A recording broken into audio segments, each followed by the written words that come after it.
Hello everyone, स्वागत है आपका आज की वीडियो में। 5 questions we have already done. Now question number 6।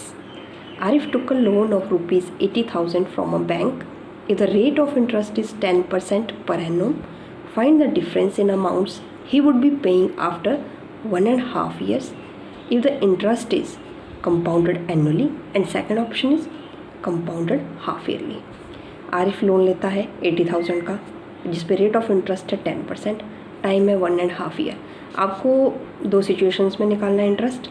एक तो जब ये कंपाउंडेड एनुअली हो रहा है और दूसरा जब ये कंपाउंडेड हाफ ईयरली हो रहा है। तो ये है ओवरऑल डाटा क्वेश्चन का। पहली सिचुएशन कंपाउंडेड एनुअली। हमें पता है जब टाइम फ्रैक्शन में है तो हम क्या करते हैं, जो होल नंबर 1 है उसके लिए हम सेपरेटली निकालेंगे amount, that is p into 1 plus r divided by 100 raise to power time. Half year का जो इस पहले साल का अमाउंट निकलेगा वो नेक्स्ट हाफ ईयर के लिए प्रिंसिपल बनेगा। पुट कर लेते हैं वैल्यूज़। 80,000 1 प्लस r है आपके पास 10 divide by 100 raise to power time, that is 1 year. 100 1 ज़र 100 और ये हो गया आपके पास 110। यहाँ पे आप इसको और सॉल्व भी कर सकते हैं क्योंकि ये डिवीज़न में है, तो ये आपका और छोटी टर्म बन गई। 10 1 ज़र 10 और ये आ गया आपके पास 11/10। नाउ ये ज़ीरो भी हम कैंसिल कर देंगे। 11 8 ज़र 88, 3 मोर ज़ीरोज़, तो ये बन गया अमाउंट पहले साल का 80,000 रुपये पे बन गया 88,000 बन गया उसका टोटल। अब ये जो अमाउंट है, ये जो बाकी का नेक्स्ट हाफ ईयर है, ये 1 ईयर का तो हमने निकाल दिया। नेक्स्ट हाफ ईयर का क्या बन जाएगा, principal. For next half year p is equal to this amount. Rate is equal to 10% and time is half year. So we will apply our formula of simple interest. Interest is equal to P into R into T divided by 100. That is 88,000 into 10 into half divided by 100. 0 0 0, ये आ गया 2 4 ज़र 8, 2 4 ज़र 8, 2 zeros. आपके पास आ गए ₹4400। Now interest कितना बनेगा, principal जो total amount बनेगा इस 1.5 ईयर का amount will be principal plus interest. ये हो जाएगा, आप कर लीजिए इनको ऐड। ये आ गया रुपीज़। तो आफ्टर 1.5 ईयर के बाद इतने पैसे जो है वो उसको लोन के लिए देने पड़ेंगे। तो after 1.5 year when it is compounded annually. Now second situation, what happen when it is compounded half yearly. या तो आप इसको ट्रेडिशनल मेथड से कर लीजिए हाफ ईयरली के केस में, या फिर प्रिंसिपल वाला फॉर्मूला अप्लाई करके अमाउंट निकाल लीजिए। हाफ ईयर के केस में कितने हाफ ईयर है, 1.5 साल में half year half half half करके बन जाएंगे। There will be 3 half years. As you know already rate हो जाता है आधा। फॉर हाफ ईयर रेट हो जाएगा 10/2, दैट इज़ 5%। कई बार हमने ट्रेडिशनल मेथड से किया है, तो इस बार मैं फॉर्मूला अप्लाई करके कर रही हूँ। अमाउंट इज प्रिंसिपल ऐसे raise to power n। Principal है आपका 80,000। 1 रेट हो जाएगा आधा, 10 का आधा 5। हाफ ईयर 3 हाफ ईयर हैं, हाफ हाफ हाफ करके। अब इसको सॉल्व कर लीजिए। 100 1 100, 100 + 5 that is 100, 5/100 3 times, this is 3 times. चाहे तो आप यहाँ पे कैंसिल कर सकते थे, मैं यहाँ कैंसिल कर देती हूँ। 5 2 = 10, 5 1 = 1, 5 2 = 10। ये भी वैसे हो जाएगा, ये भी वैसे हो जाएगा, सेम टर्म्स हैं।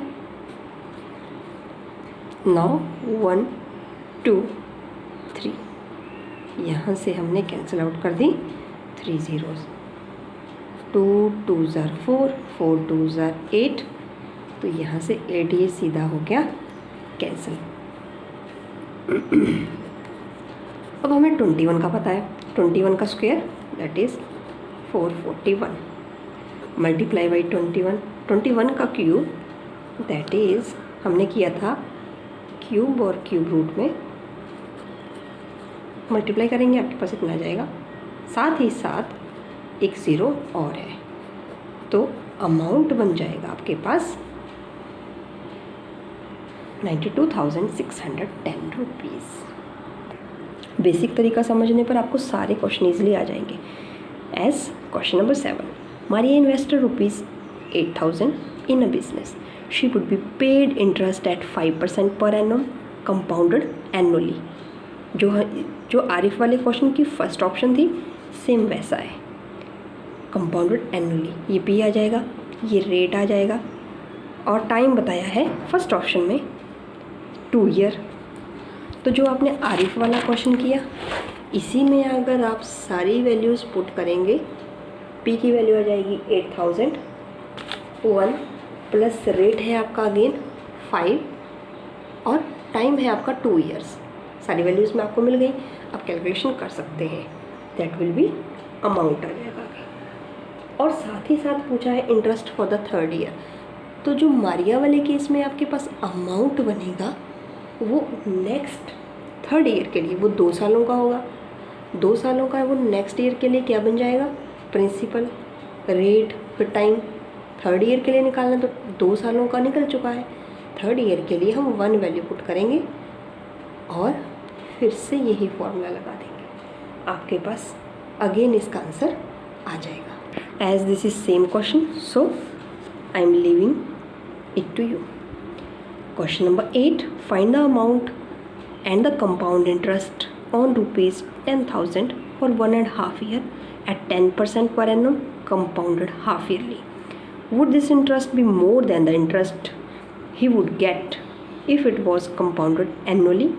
अगर annually compounded होता है तो इंटरेस्ट ज़्यादा होगा, या compounded हाफ ईयरली होगा तो इसमें ज़्यादा होगा। आपने अगर ये क्वेश्चन अच्छे से समझा है, लास्ट के क्वेश्चन अच्छे से समझे हैं, तो ये आपको ईजिली आ जाएगा।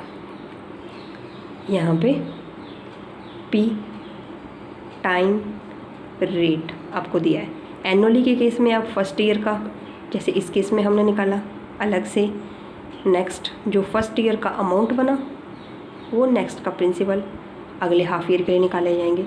ये आ जाएगी पूरी सिचुएशन कंपाउंडेड एनुअली के लिए। फिर आप इंटरेस्ट निकाल लीजिए, और हाफ ईयरली के केस में 3 हाफ ईयर हैं, रेट हो जाएगा हाफ। तो this is very easy, you can do it. Next question, question number 9, find the amount which Ram will be get on ₹4,096। अगर टाइम उसके पास 18 मंथ्स है और रेट उसके पास 12.5% है per annum, interest being compounded half yearly, और interest compound होता है half yearly. इस क्वेश्चन को देखिए घबराना नहीं है कि इसमें 18 मंथ्स हैं, वो भी फ्रैक्शन में, मींस 1.5 ईयर। साथ ही साथ रेट जो है वो भी फ्रैक्शन में, रेट फ्रैक्शन में है, तो हमने किया था ये पहला वाला पार्ट सेम, जहाँ पे रेट आपका फ्रैक्शन में था, रेट की वैल्यू हमने इस तरह से पुट की थी आपको याद करवाने के लिए, ठीक है। साथ ही साथ हमें पता है टाइम का केस हम कैसे लेते हैं, क्योंकि ये कंपाउंडेड हाफ ईयरली है तो 1.5 साल में बनेंगे 3 हाफ ईयर्स, मीन्स जब यहाँ पे ये फॉर्मूला अप्लाई करेंगे, रेट की वैल्यू पुट करेंगे, यहाँ पे 3.5 ईयर आएंगे। ठीक है। क्वेश्चन नंबर 7, 8, 9 में हिंट्स मैंने दे दिए हैं आपको। अगर फिर भी आपको कोई प्रॉब्लम आती है तो you can comment, I will help. So इस तरह से ये सारे क्वेश्चन होंगे। नेक्स्ट सेक्शन में हम लेंगे क्वेश्चन नंबर 10, 11, 12 किस तरह से चलेगा ये। आज के सेशन में बस इतना ही। Thanks for watching. मिलते हैं नेक्स्ट वीडियो में।